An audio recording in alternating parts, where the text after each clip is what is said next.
Bismillahirrahmanirrahim. Assalamualaikum warahmatullahi wabarakatuh. Saya Arasya Anjani dari kelas 11 IPS 3 ingin menjelaskan sedikit materi tentang budidaya ikan.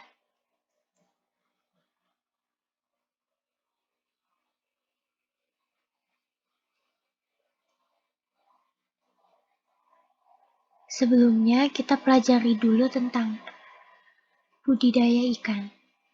Apa sih budidaya ikan?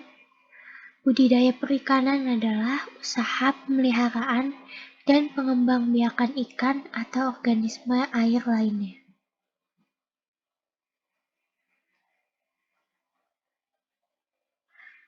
Jenis-jenis ikan yang akan kita bahas hari ini ada dua macam, yaitu ikan hias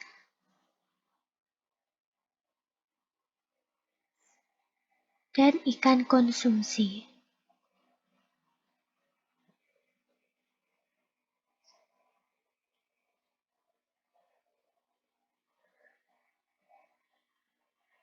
Yang pertama akan kita bahas adalah ikan hias. Pengertian dari ikan hias adalah jenis ikan baik yang berhabitat di air tawar maupun di laut yang dipelihara bukan untuk dikonsumsi, melainkan untuk memperindah taman atau ruang tamu.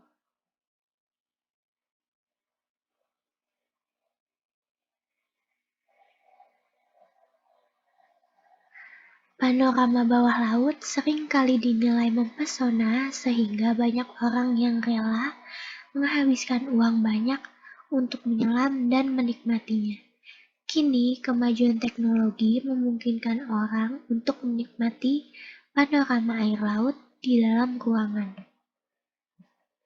Kehadiran ikan hias di dalam rumah masyarakat modern dapat menjadi salah satu alternatif hiburan di tengah rutinitas yang padat. Ikan-ikan hias ini dipelihara untuk kesenangan, oleh karena itu bentuk, warna, ukuran, keserasian, dan kebiasaannya benar-benar harus diperhatikan.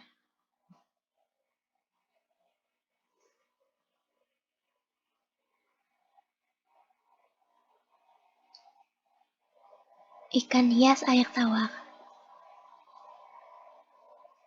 Ikan hias air tawar sendiri adalah jenis ikan hias yang habitatnya di air tawar.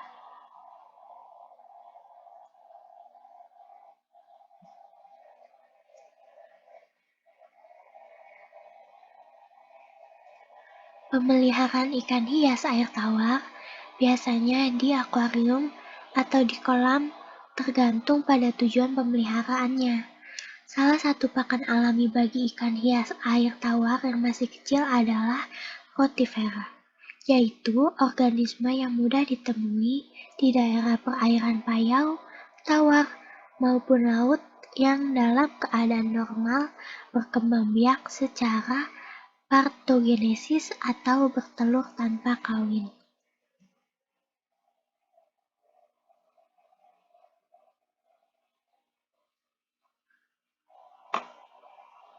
Jenis-jenis ikan hias air tawar yang populer.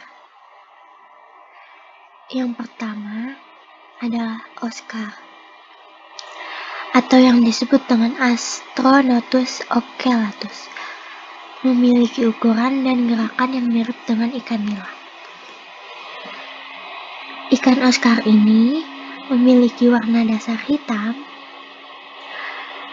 dengan warna batik orange yang menonjol. Ada pula albino putih, pucat dengan garis totol-totol orange ataupun berwarna albino polos. Yang kedua, ada ikan arwana atau yang disebut dengan Sclerophages formos. Memiliki banyak nama seperti ikan naga, ikan payang, siluk, silok, kalikasa, kalasa, dan hayangan. Ikan ini termasuk dalam golongan ikan purba, yang dapat dilihat dari ukuran telurnya yang sebesar telur burung puyuh atau jauh lebih besar dibanding telur-telur ikan pada umumnya. Ikan ini bertubuh besar dengan sisik yang mengkilat. Yang ketiga, ada ikan mas koki, atau yang disebut Carassius auratus, adalah jenis ikan air tawar yang hidup di perairan dangkal dengan aliran air yang tenang dan berudara sejuk. Ikan mas koki ini memiliki mata yang besar dan agak menonjol keluar. Warna sisik bervariasi dari putih, metalik, merah, kuning, merah kekuningan, hijau, hitam, atau gabungan dari warna-warna tersebut.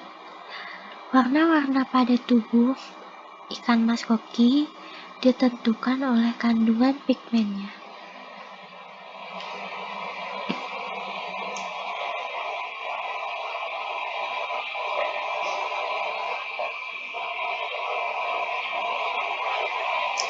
Yang keempat, ada ikan cupang, atau yang disebut dengan nama Betta splendens. Memiliki bentuk badan yang memanjang dengan warna yang beraneka ragam, yaitu coklat, hijau, merah, biru, kuning, abu-abu, dan putih.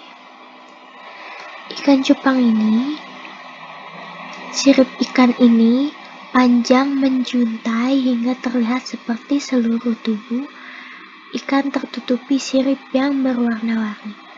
Tubuh cupang betina rata-rata lebih kecil dibandingkan dengan ikan cupang jantan.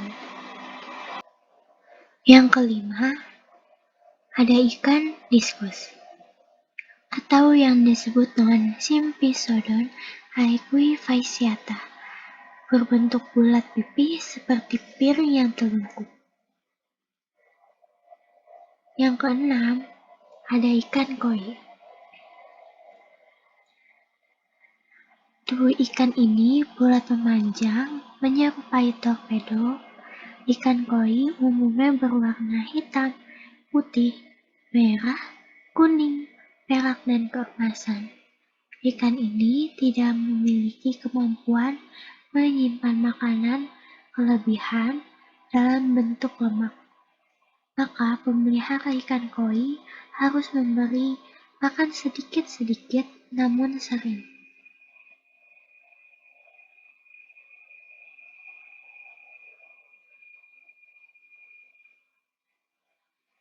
Nah, lanjut ke materi yang kedua, ada ikan konsumsi.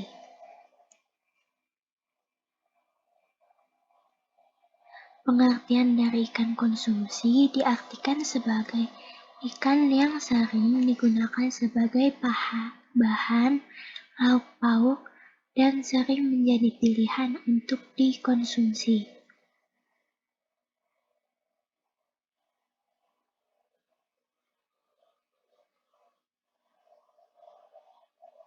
Sedangkan jenis dari ikan konsumsi ini bisa dibagi lagi menjadi beberapa bagian, yakni ikan yang berasal dari daerah perairan di darat maupun ikan yang ada di laut. Jadi pembudidayaan ini bisa dilakukan dengan pembelian bibit maupun penangkapan langsung.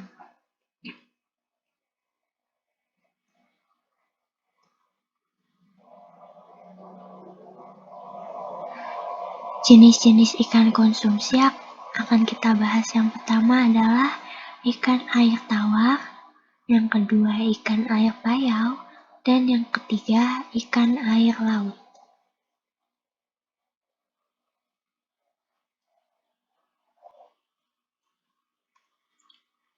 Ikan air tawar, yang pertama ada ikan mas. Pembudidayaan ikan mas relatif mudah dan sifatnya yang tahan terhadap perubahan kondisi lingkungan. Nah, ikan mas ini berbadan agak memanjang, pipih ke samping, dan lunak. Ikan ini menyukai habitat air yang tidak terlalu dalam dan deras, seperti di pinggiran sungai atau danau. Nah, makanan ikan mas ini antara lain tumbuhan air, atau binatang kering. Makanan utamanya tumbuhan yang tumbuh di dasar perairan. Yang kedua ada ikan nila.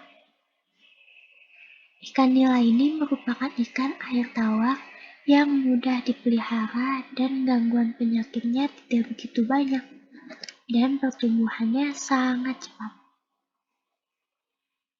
Nah, sedangkan bentuk badan ikan nila ini pipih ke samping dan memanjang. Warna tubuh umumnya putih kehitaman dan merah, sehingga dikenal sebagai nila hitam dan nila merah. Makanan nila berupa plankton dan tumbuh-tumbuhan lunak seperti hidrilla dan ganggang sutera. Untuk pemeliharaan nila dapat diberi makanan tambahan berupa pelet.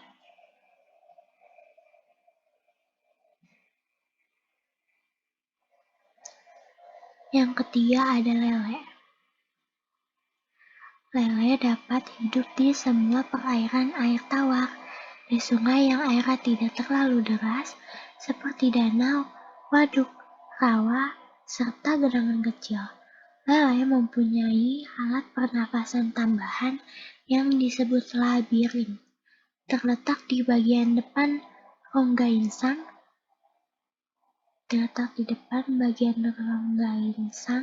yang memungkinkan mengambil oksigen langsung dari udara, sehingga tahan hidup di perairan yang airnya mengandung sedikit oksigen. Nah, lele ini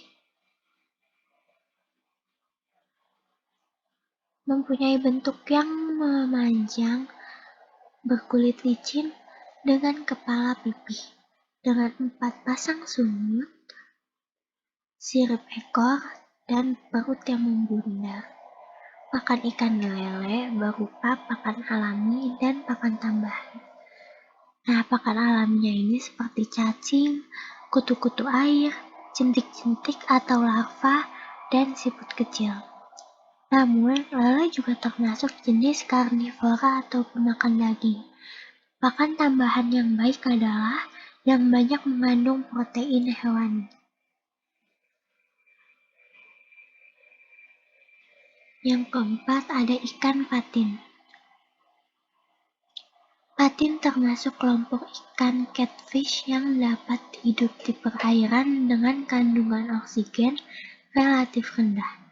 Patin sangat responsif terhadap pakan buatan serta memiliki pertumbuhan yang cepat, sehingga termasuk ikan yang berukuran besar. Nah, warna tubuh ikan patin, bagian punggung keabu-abuan atau kebiru-biruan,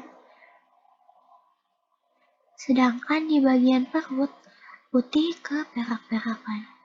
Ukuran kepala relatif kecil dengan mulut terletak di ujung agak ke bawah.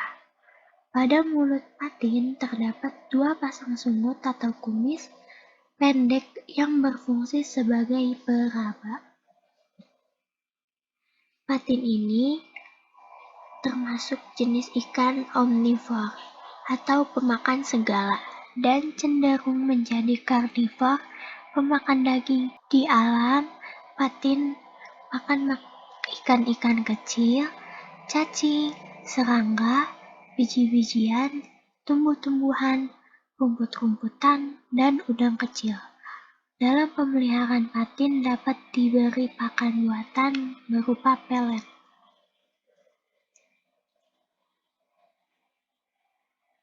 Yang kelima ada ikan gurami.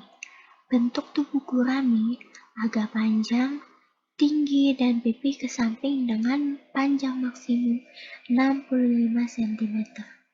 Gurami mudah berkembang di dataran rendah dengan ketinggian lokasi yang cocok untuk budidaya mulai dari 0 sampai 800 di atas permukaan laut dan suhu 24-28 derajat Celcius.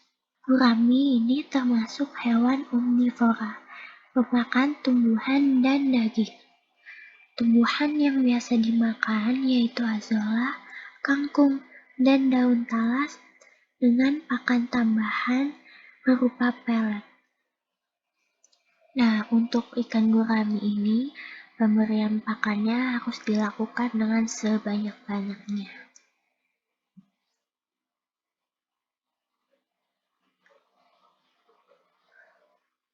Lanjut ada ikan air payau. Yang pertama ada bandeng. Terlihat dari badannya, bandeng memiliki badan memanjang seperti torpedo dengan sirip ekor bercabang sebagai tanda tergolong ikan berenang cepat. Warna badannya putih keperak-perakan dengan punggung biru kehitaman. Bandeng merupakan ikan air payau yang cukup terkenal dan mudah didapatkan. Dagingnya yang putih, seratnya halus, dan rasanya yang gurih. Pada budidaya bandeng, konsumsi bandeng dapat ditebar dengan kepadatan tinggi. Bandeng digolongkan jenis ikan herbivora karena memakan tumbuh-tumbuhan yang berupa plankton. Lanjut yang kedua ada udang windu. Udang windu memiliki badan berluas berjumlah 13 dan seluruh tubuh ditutupi oleh kerangka luar yang disebut exoskeleton. Udang windu juga mempunyai sifat kanibal, yaitu memangsa sesama jenis yang lemah kondisinya. Udang windu sangat menyukai kumpulan berbagai jenis ganggang dan binatang renik di dasar tambak sebagai makanannya, seperti cacing kecil, larva serangga, larva kerang, dan ganggang. Pakan buatan atau pelet sangat penting diberikan, namun harus dipilih pelet yang tidak mudah hancur dalam waktu 24 jam, karena cara makan udang yang tergolong lambat.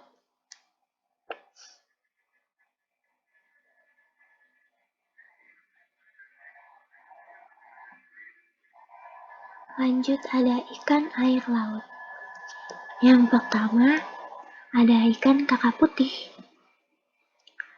Ikan kakap putih merupakan ikan Catadromous atau dibesarkan di air dan kawin di air laut.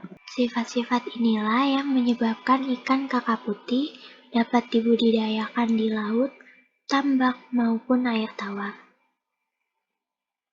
Lokasi yang baik untuk budidaya ikan kakap putih adalah daerah perairan teluk, lagun, dan perairan pantai yang terlindung dari angin dan gelombang. Nah, ikan kakap putih mempunyai badan memanjang, gepeng, dan batang sirip ekor yang lebar. Mata berwarna merah cemerlang, mulut lebar, sedikit serong dengan gerigi halus. Sedangkan pakan yang digunakan adalah ikan rukas atau trash fish. Nah, yang kedua ada ikan kerapu. Ikan kerapu umumnya dikenal dengan istilah groupers, memiliki nilai jual yang sangat tinggi, dan kerapu mempunyai sifat-sifat yang menguntungkan untuk dibudidayakan karena pertumbuhannya cepat dan dapat diproduksi massal. Nah, bentuk tubuh ikan kerapu ini agak rendah, moncong panjang, memipih dan menajam. Gigi pada bagian sisi ditarik 3 atau 4 baris. Terdapat bintik putih coklat pada kepala, badan, dan sirip. Kerapu termasuk jenis ikan karnivora dan cara makannya mencaplok satu persatu makan yang diberikan. Pakan yang paling disukai yaitu crustaceae atau rebun, dogol, dan krosok. Juga jenis ikan-ikan kecil, seperti tembang, teri, dan belanak.